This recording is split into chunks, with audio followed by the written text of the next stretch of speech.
అయితేనేమి ఎక్కడా పరిశుద్ధులు ఉండరు.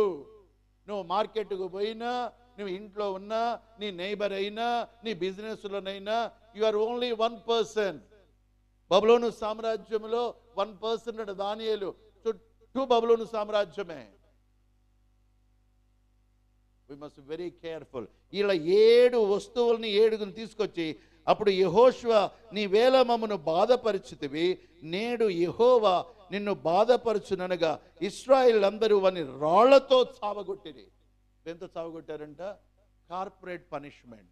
ఈ దినాలలో ఇటువంటి ఇన్స్టెంట్ పనిష్మెంట్ లేవు కాబట్టి క్రైస్తవులు ఇష్టానుసారముగా, ఈవెన్ పాస్టర్స్ ఇష్టానుసారముగా, ఫాదర్స్ ఇష్టానుసారముగా, నాకు ఏది ఇష్టమైతే అదే. యెషయా గ్రంథం 53లో అంటాడు, ప్రతి వాడును తనకిష్టమైన త్రోవకు తొలగిరంట. ఏ త్రోవకంట?